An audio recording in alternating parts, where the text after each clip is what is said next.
window, their browser window would forcefully switch to full screen mode. What appeared changed often.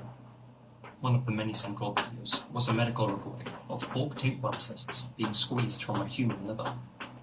Later, it evolved, or devolved, into a clip of a bloodied man squatting in a bathtub, forcing a large metal object into his urethra.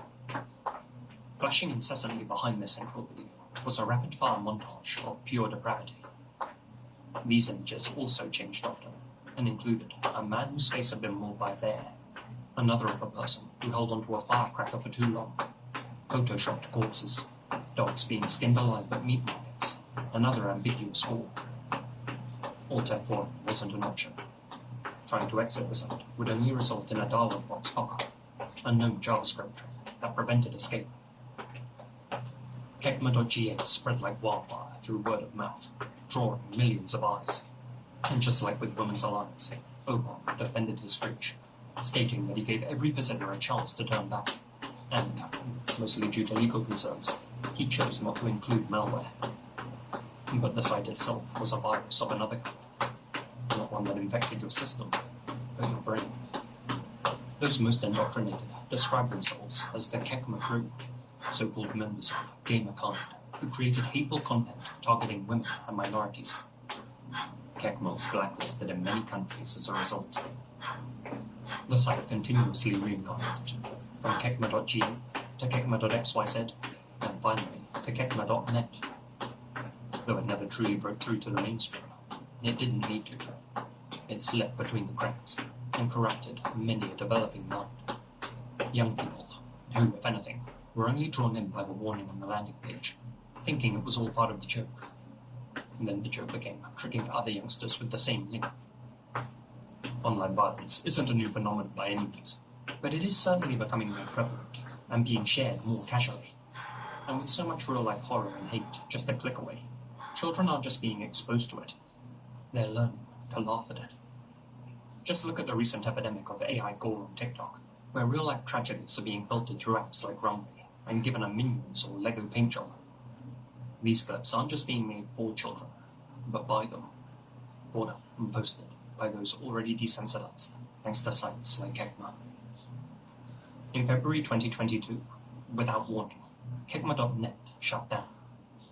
According to Obama, Kekma was an experiment, a test to see how far shock could spread online, without ads, without PR, just through links. But it didn't die. Mirrors popped up. Community sites stayed active. By October, Kekma.net was live once again, back by popular demand. Because for some guinea pigs, Obama's experiment had a lasting impact.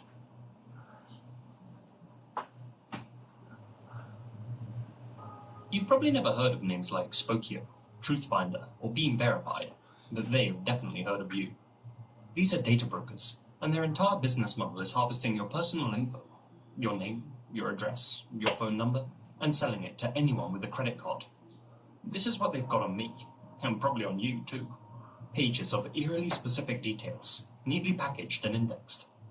It's all for sale, none of it with my permission. These companies make billions selling our privacy, and they don't care if that data ends up in the hands of spammers, scammers, or anyone in between. They don't even ask questions. They're too busy laughing all the way to the bank. It's creepy. It's enraging. And honestly, it makes you feel like your identity is just a line item in some stranger's profit report. And the worst part, for some bizarre reason, what they're doing is considered legal. If our governments won't protect us, then we have to take matters into our own hands. That's why I started using Aura, the sponsor of today's video. Aura finds the site selling your info and sends automatic opt-out requests to get it taken down. No paperwork, no stress, just results. Plus, Aura monitors the dark web, flags suspicious credit card activity, includes a VPN and a password manager, and offers up to $5 million in identity theft insurance with 24/7 US-based support. You can try Aura free for 14 days by clicking the link in the description or by visiting aura.com/lazy and start wiping your name off these sketchy sites right now.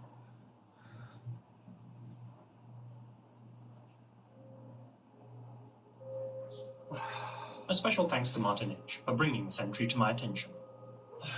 Between 2017 and 2021, Norwegian-born Marius Gustafsson, a man with zero medical training, operated a secret network of extreme body modification from his basement flat in Haringey, North London.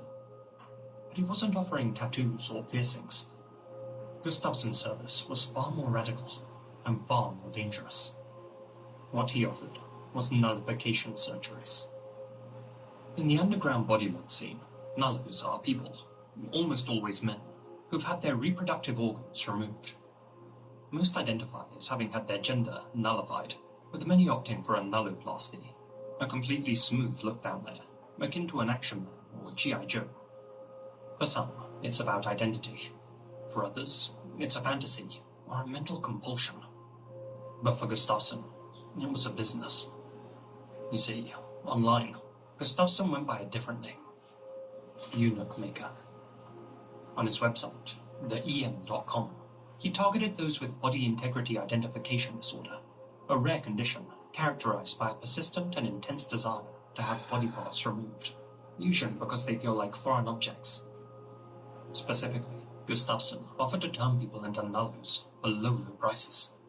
No consultation required, no pesky psychiatrists involved. Acceptance guaranteed. Problem was, BIID is so rare that building a business model on back-alley operations alone wasn't going to keep the lights on. But one thing that the internet's never been short of is morbidly curious degenerates. Through his site, Gustafsson set up a pay-per-view service, a red room of sorts, though not one dedicated to snuff. He rigged his flat with cameras and turned it into a black market surgery centre. For an annual subscription of £100, or £35 during the New Year's sale, so-called VIPs could watch Eunuch Maker perform his surgeries live.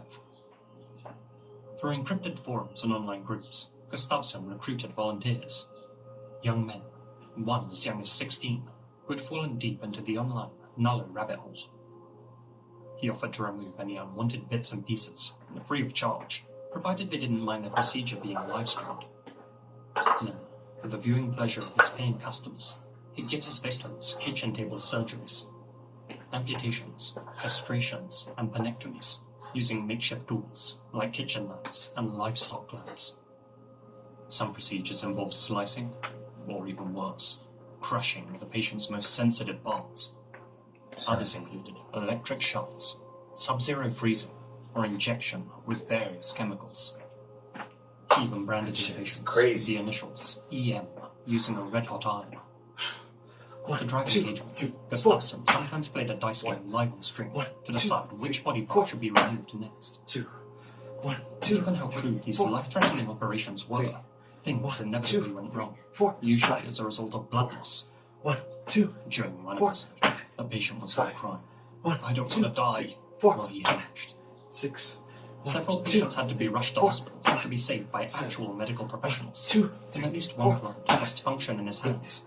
On the phone to emergency services, Gustafsson would lie, describing how his patients had actually injured themselves. Over the years, the EM website received plenty of traffic, as many as 300,000 visits per day, with 23,000 users signed up for the VIP membership package. Analytics confirmed that this little venture had global appeal. The site had active users in every single country bar one, North Korea. Needless to say, it was a lucrative enterprise. As a side hustle, Gustafsson would pickle the removed body parts and sell them to customers. As one of his IRL friends recalled, "My partner and I were there when the sale went down. He used the money to buy pizza. It wasn't a lot." But not all of the sliced-off appendages were sold. Gustafsson kept some as souvenirs, storing them in jars and displaying them over his bed. He was even known to serve private parts for lunch and film mukbangs for his audience. The occasional sausage platter or a salad with nuts, he joked. This wasn't just a dark niche though. The EM.com had become a kind of cult of mutilation.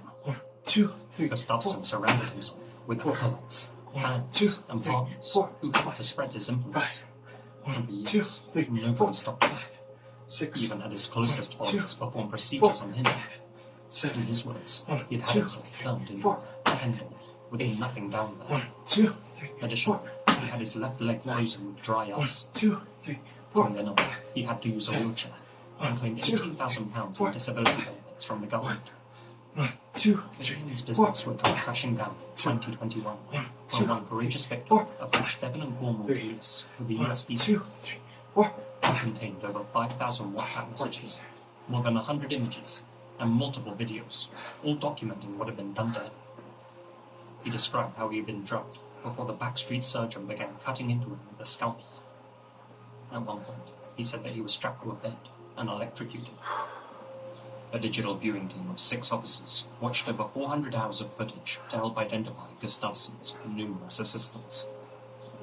After a complex investigation, British authorities arrested 46-year-old Gustafsson and 6 co-conspirators. Charges ranged from grievous bodily harm to the distribution of material involving minors. 4. 1, Prosecutors described Gustafsson as a master manipulator who controlled and exploited vulnerable young men under the guise of being their friend.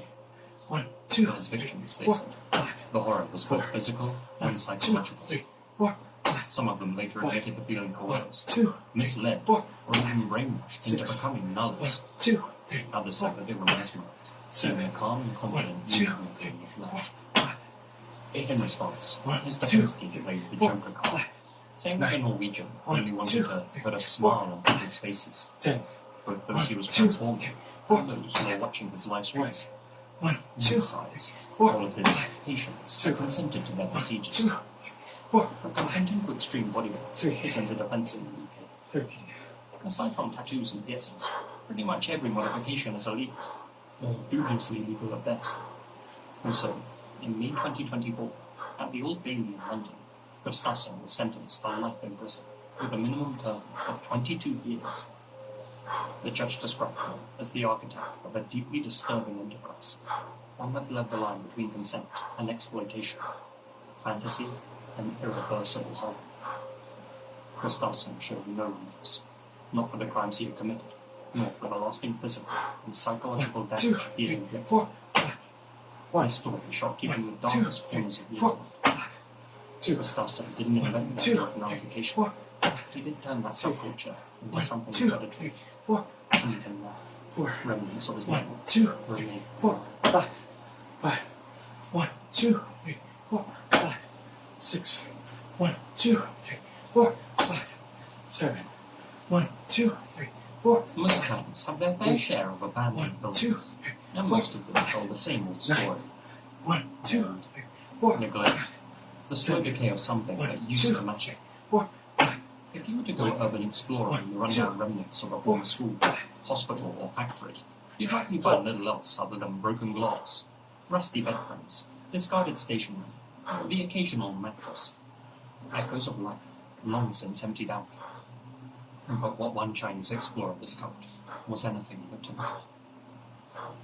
In February 2022, a Bilibili and Douyin user known as Beanbag Adventure uploaded footage of what appeared to be an abandoned dairy bunker, one supposedly located in Jilin province.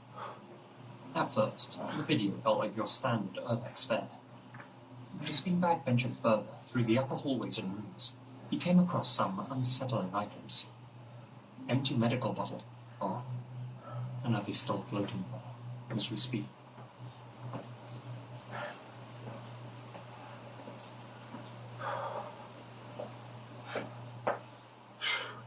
One, 2, 3, 4, 5. 1. In the 1990s, cruise ships promised luxury, 2, freedom, 1, and 2, tropical escape. 4, 5. But behind the glossy brochures and smiling staff photos was a different reality. 4. One of lax security, minimal oversight, and jurisdictional 2, loopholes 3, that left 4, passengers shockingly vulnerable. 1, 2, 3, Surveillance was limited. 6, Background checks were loose. 2, And once you were at sea, you were at the mercy of the ship's own internal systems, not the laws of any single country. 1, 2, 3, It was the perfect setting for someone to vanish without a 1, trace. 2, And in 4. 1998, that's exactly what happened to 23-year-old Amy and Bradley. 11. At the time, Amy lived just outside of Richmond, Virginia, with her parents, Ivor and Ron, and her brother, Brad. By pure luck, her parents had won a pair of cruise tickets through a sweepstake at Ron's company. Then, being generous, they offered to pay for Amy and Brad to join them on the trip of a lifetime. Amy was initially hesitant. Although she loved swimming, she had a mild phobia of the open ocean. She also had a fear of heights, and the upper deck of the cruise ship was 105 feet above the waterline. However, when her brother Brad accepted their offer, so did Amy. The siblings were close, and in spite of her phobias, she saw it as a good opportunity to enjoy a week of sun, sightseeing, and family bonding. 1, 2, 3, On March 21st, the Bradleys boarded the Rhapsody of the Seas, an 11-deck cruise liner operated by Royal Caribbean, bound for the island of Curacao. 3, 1, 2, On March 23rd, the ship docked in Aruba. 1, 2, 3, Amy and her relatives spent the day exploring the island. 1, 2, 3, That evening, 4, the Bradleys all got dressed up for dinner, and the ship's photographer took pictures of them in their formal wear. 7, 1, 2, Amy 3, drew a lot of attention during dinner, 8, not just from other 1, 2, passengers, 3, but 4, also from crew members. 9, Several 1, 2, witnesses had suggested taking her to Harles and Charles while they were docked in Aruba. Incidentally, the same venue where Natalie Holloway would disappear 7 years later. Amy turned down their offers, telling her dad that they gave her the creeps. In fact, Amy expressed repeated discomfort throughout those first days of the cruise, telling her family that she felt uneasy around certain crew members and didn't want to leave the ship unaccompanied. After dinner, the Bradleys changed back into their casual clothes. 1, While Amy and Brad went to the 2, onboard casino, 4, they later went to buy their formal photos, 1, only 2, to 3, notice that 4, all of the pictures of Amy 3, were gone. 1, 2, The photographer recalled printing the images, though was unsure who had removed them. 4, He reprinted them for her, 2, to assume there must have been some sort of mix-up. 6, 1, Later, 2, Amy and Brad headed to the Viking Lounge, 7, a nightclub from the 1, 9th 2, floor deck. 4, They danced, 8, and had a few 2, drinks, and returned to their cabin at around 3:35 a.m. on the 24th.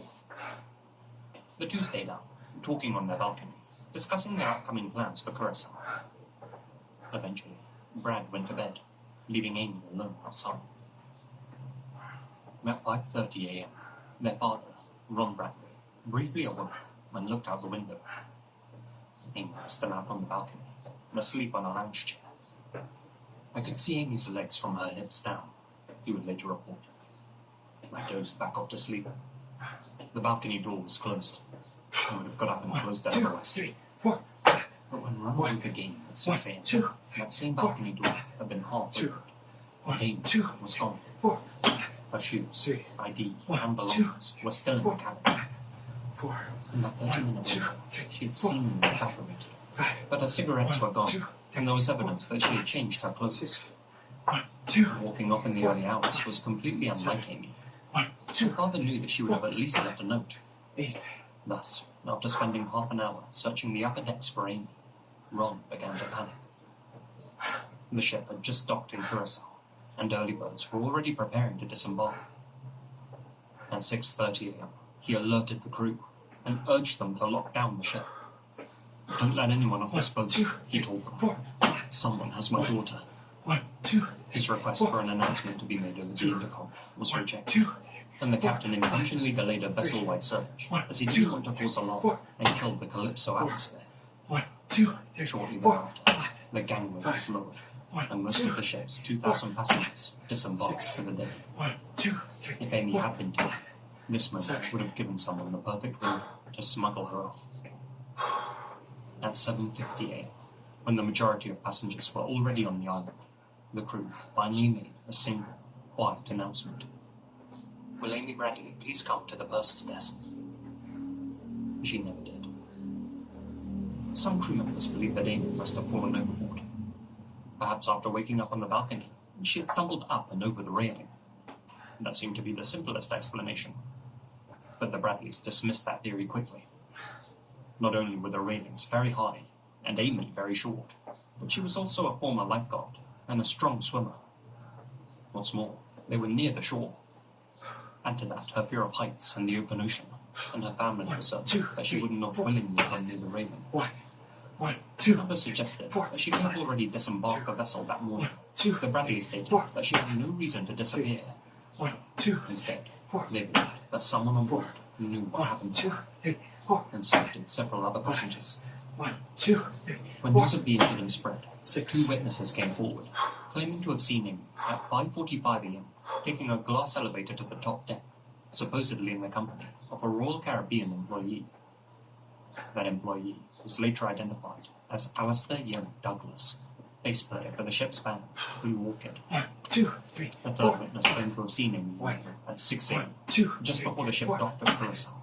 2, I saw Amy Two, and the band member four, walk over five, and up to the next three, deck above us, 1, alleged 2, witness. 4, He handed her a four, dark-colored trim, 1, 2, maybe coffee. 4, 5. About 10 minutes later, he came walking around by himself. These tips set off alarm bells in Brad's head.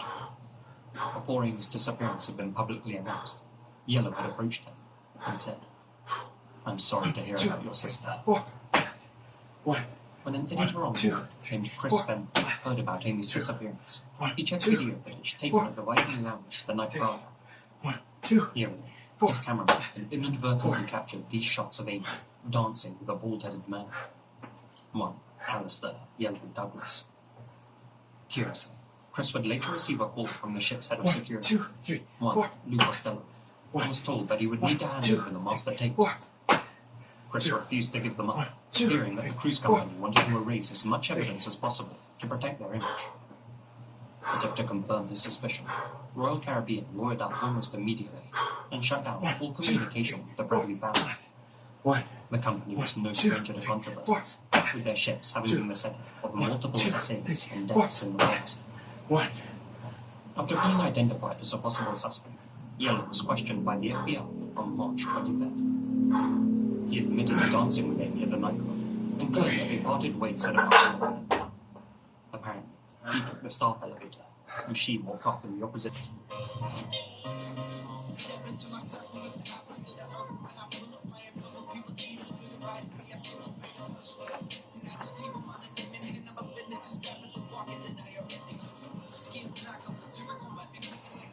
Alright guys, let's get it popping. Here you go for another savage shadowboxing workout. Once again, shadowboxing gloves available at natepowerfitness.com.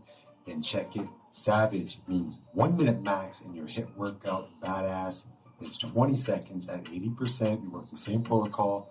Alright guys, so savage number one. Round number one is step with a jab and then step it back with a 1-2. So you're gonna go just like this. Step in. Step back, 1, 2. So again, the reset is going to be fast when you do it though. 1 step, 1, 2. Right? 1 step, 1, 2. Nice. Let's go.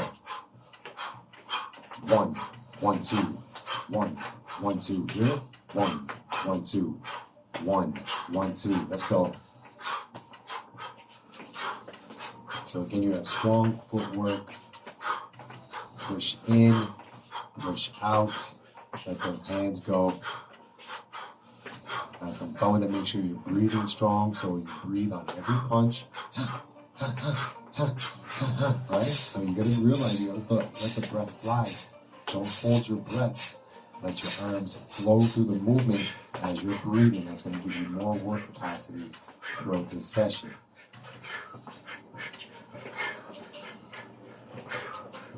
Ten seconds. We're starting off fast. You're gonna love this session. High energy, as always. Wicked combos. All right.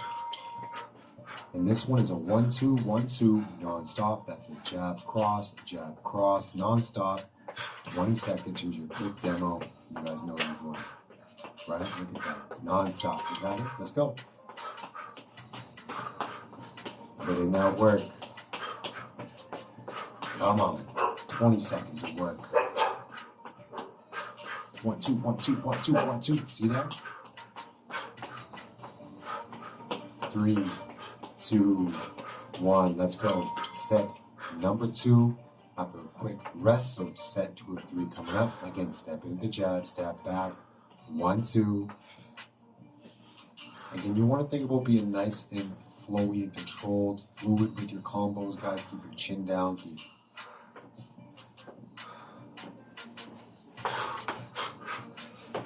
right? What you want to think about is just all energy. Ready? Go. Pop, pop, pop, right? Energy. In a fight scenario, especially in amateur boxing, a lot of these combos happen just like this. You get in, you get out, non-stop throughout the fight. There's obviously some strategy in there. So right now, think about it. You're going for it. You're really focusing on getting it done. You're really focusing on getting in and getting out.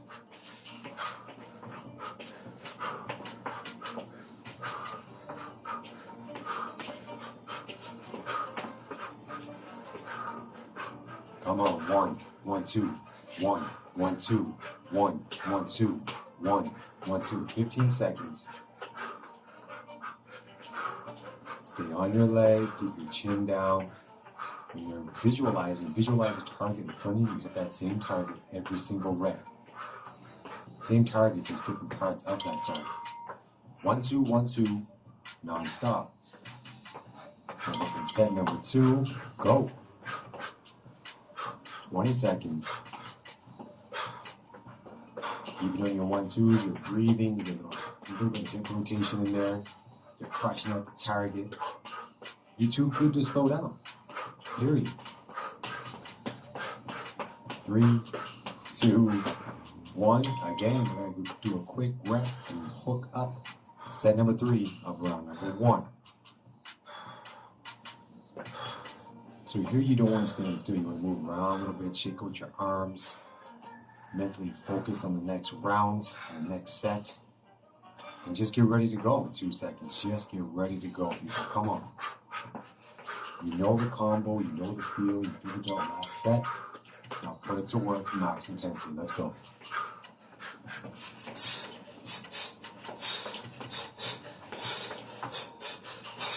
Get in, get out, non-stop.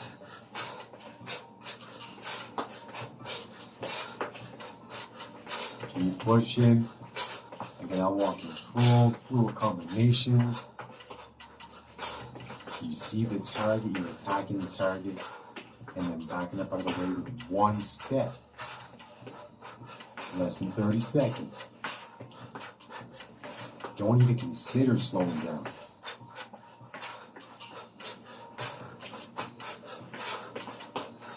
Don't even consider. Come on, keep the pace consistent. Let your hands rip. Strong on your legs. Bounce. Power, strength, endurance. You have what it takes. Come on. 1, 2, 1, 2, non-stop. Finish strong for this round. 2, 1, get it. Let's go. Now, if you have shadow boxing gloves on, especially right now, your shoulders are starting to get tired. You're starting to use your core a little bit. You're figuring out that breathing is going to help you. And yet, already, your foot didn't work. Come on, guys. Let's go. You got this. 2, 1. Here we go. Round number 2. Let's see what the savage component of this one is a footwork movement drill with 3-punch combos. So I want you to move around and throw 3 punches, all right? Move around and throw 3 punches with this one. So essentially, you're in the boxing ring or you're doing hand pads with your coach or with your boy, and then just throw a 3-punch combo, move. 3-punch combo, move. That's what you got going on, right? So here's your demo. Just like that.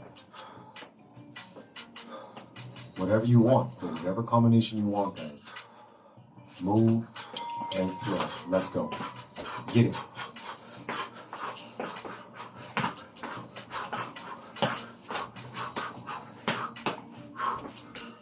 Left to right, right to left, pivots.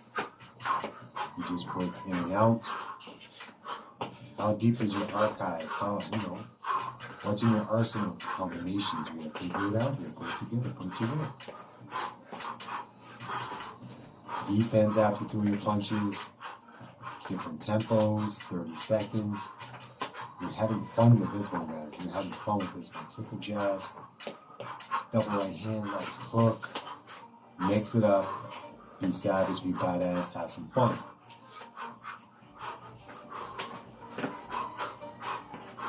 Ten seconds.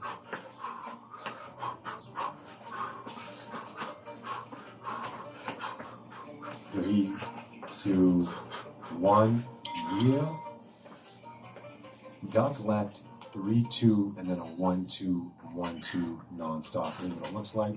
Duck left, hook cross, 1-2, 1-2. Duck left, hook cross, 1-2, 1-2. You got it? Let's go. Right away.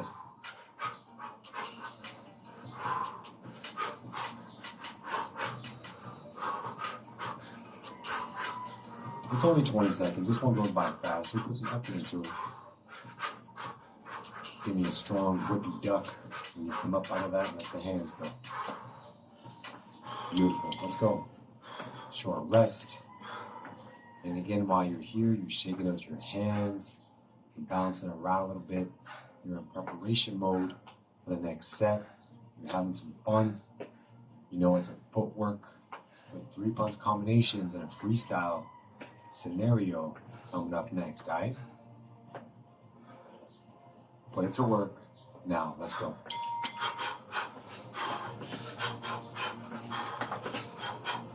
Do a little more movement here, a little faster hands, right? I want you to pick it up from your last set. Let your hands go a little bit faster. Your footwork is a little bit deeper.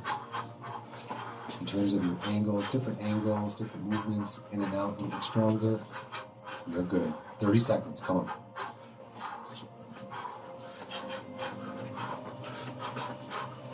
And counter punching.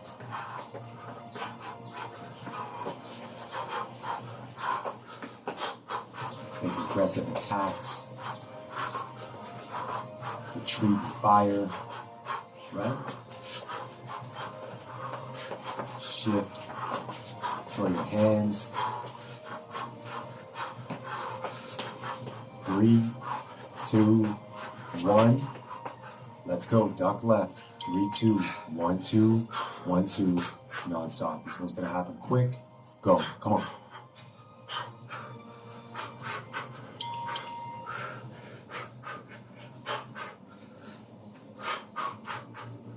Ten seconds, guys. Come on, put it to work. Don't train with me, man. Come on, let your hands go faster than me. Dig in a little bit. 3 seconds, a little faster, a little more speed. Don't get tired yet. We're warming up. And again, with this one, it's your third set of your round number 2. Look, guys, you're already through 10 minutes of this workout. You're already through 10 minutes of the session. Again, here, you're moving around, you're shaking your arms out, you're getting ready to absolutely devastate the last set in this round. You should be feeling good, starting to sweat a little bit. I want maximum effort on this set. I want fast feet, fast hands, bad intentions, but still remain calm. Let's go. Give me some power shots. Some 8s, 7s, straight crosses, right uppercuts. Get in, get out. Come on. Be elusive and strong.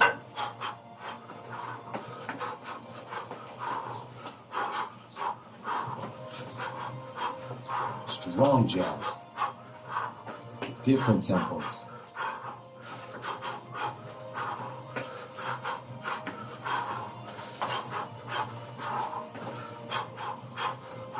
Come on, guys. Let's go. 20 seconds. You got this. Dig in with those hooks. Dig in with those uppercuts. Different tempos, different looks. All energy. You know how it works. You're burning calories. You're moving. You're having fun. You're learning new combos. Yeah, let's go. Last one of this one, round number 2. Again, duck left, hook cross, jab cross, jab cross. Go get it. You can, if you're more advanced, you can hop forward on that left hook and then let the hands go. You can throw a left hook with a check as a check hook and step back as you come out of the duck left. Right? You can pivot off the hook with a 1-2, 1-2. So many options.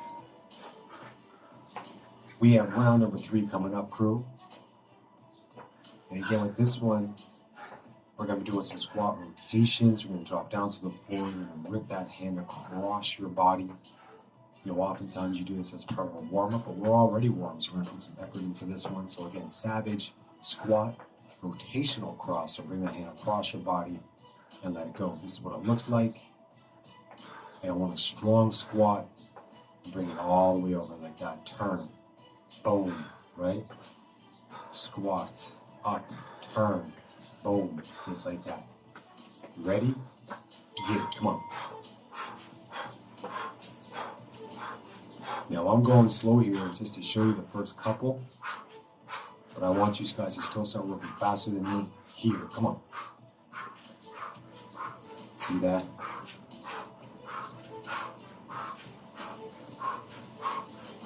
Now your legs are starting to heat up. Turn your head all the way over to the side, guys. Make sure you turn your head all the way over. Rotate the hips, rotate the foot the same as your head. Boom, boom, boom. Shoulder to shoulder, think that. Shoulder to shoulder and beyond, right? Come on.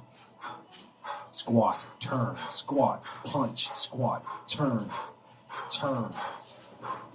You know I said you're better than me. You're working harder than me.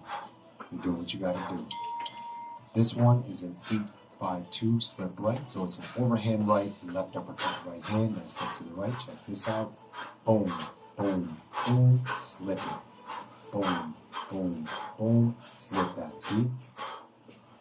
See the rhythm? Boom, boom, boom, slip, boom, boom, boom, slip, boom, boom, boom, slip, boom, boom, boom, slip. That's the rhythm.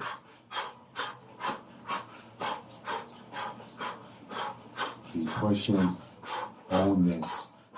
You got this. Let's go. A little bit of a rest. You're moving around. You're not stopping unless you're grabbing some water, unless you're wiping your face off with your towel, whatever, yelling at the kids. It's all good. Either way, don't stop moving. And let's get ready for set number 2 of 3. Squat rotation. Let's go. Squat rotation.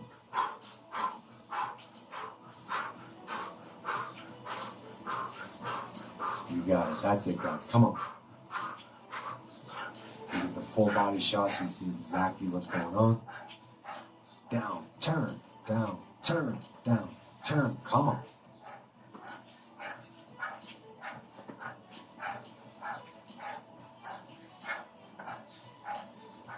Think about how you're going to feel when you're done this session. Think about how satisfied you're going to be in feeling your legs tire out but still crushing all combos. That's what makes it worth it.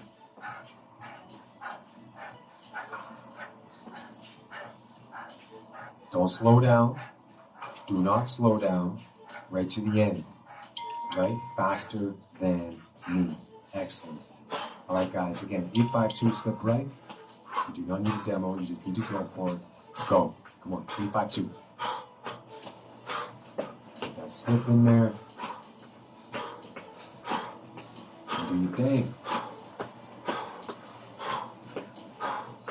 Again, shoulders get lit. Start to feel your lungs a little bit, especially if you're training outside. A lot of times here in Canada, it's getting cold and feel your lungs a little heavier. It's all good though. Here's your little quick break before we go into your third and final set. Now, of course, here straight up, I want you to redline for this set. How many squats can you get in this one right here? How many can you get? How many punches can you get off? Ready? Go. You see that first one? I was too far forward, didn't use my legs enough. Come on, beat me. Squat, turn, squat, turn, squat, turn. Think numbers. 1, 2, 2, 1, 1, 2, 2, 1. Right? Whatever works for you, either way, figure out the tempo that you can sustain and own it.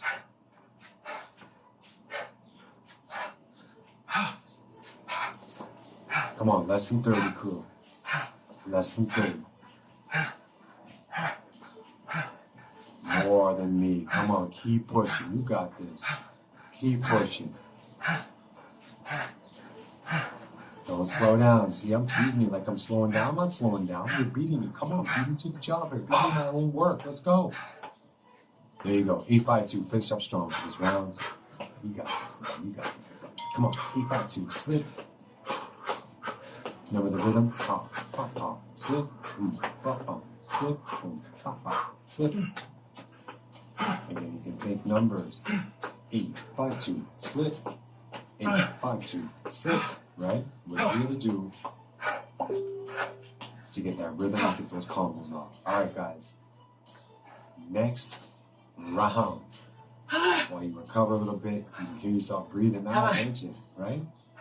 Oh man, it's a beautiful thing. Put in work, guys. Round number 4. Your savage piece is the entire thing. We're going all out all the time on this one. We're going to give you a little mishmash of stuff here, and I want you to keep up the effort. We're almost through the session. You're going to freestyle, and every time you throw your combos, finish with a right hand finish. All right? Everything you do, and this one is freestyle, and you finish with a cross. It could be a 10-punch combo for all I care. See? Boom, and then move. Pop, pop, pop, pop, boom, and then move. Right hand finish. Go. Come on. Every combo is a cross finish. As fast and as hard as you can. You are not tired. You still have work to do.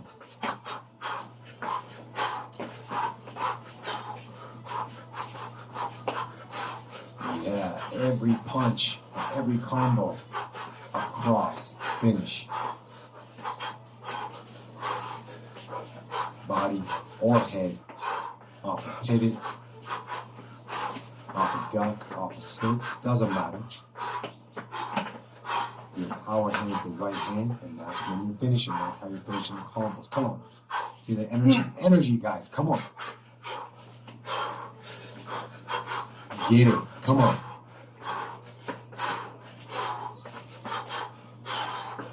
Almost there.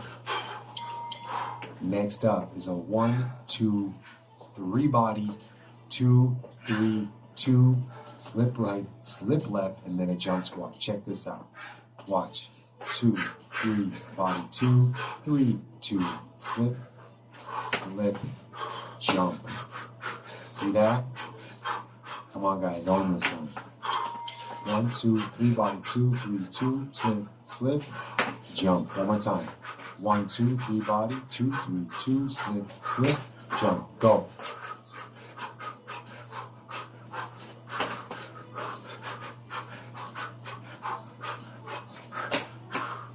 You see that? Keep working it. We're going to pick up the speed a little bit. Ready? Go. 1, 2, 3, body, 2, 3, 2, slip, slip, jump. Come on, now you're starting to feel it. Get it.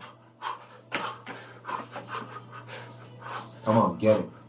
The second time you do this session, it'll feel a lot better. The third time, you'll own it. But right now, do what you can do. Get this combo down. Come on. Just a couple more.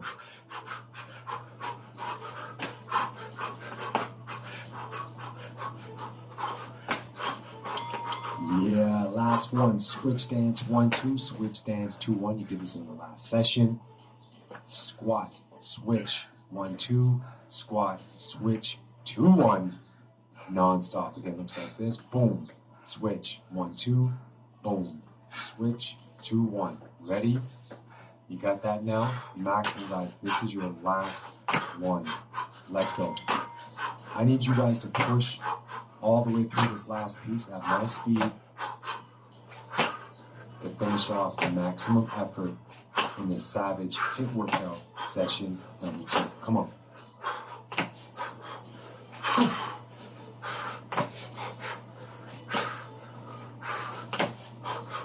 Do not slow down. Do not show me signs of fatigue. And if you have signs of fatigue, find a little more energy to get you through this session. 30 seconds. You got that? Come on, 30 seconds. There's no time left here on purpose. Because I just want you to work with what you see. And it's you and I crushing out the last 30 seconds of this workout. Come on.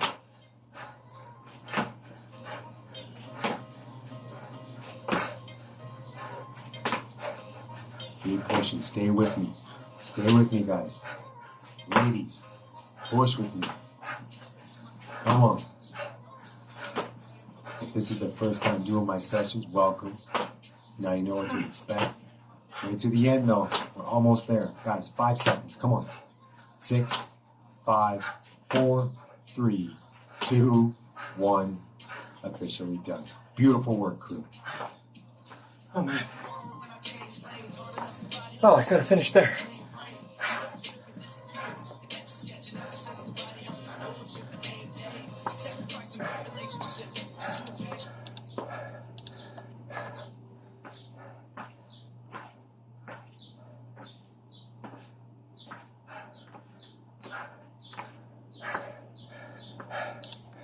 Let's start our conversation referring to LANs, or local area networks. This is a group of devices that are connected together into a single broadcast domain. That means if we send a broadcast out on one of these devices to this LAN, all of the other devices in this LAN will also see the broadcast.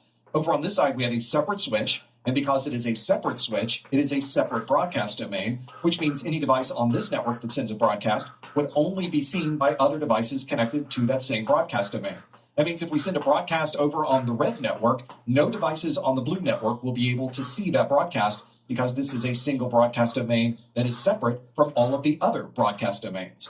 From a security and an organizational perspective, this is a very good design. Everyone on the red network is connected to the red network switch, and everybody on the blue network is connected to the blue network switch. But one of the challenges with this is that it doesn't make very efficient use of our switches. For example, we have a switch here with 24 interfaces, and only 2 devices are connected to that device. We have a separate 24-port switch on this side, and that switch also only has 2 devices on it. If we wanted to save money and save space in our rack, we would put all of these devices on the same physical switch.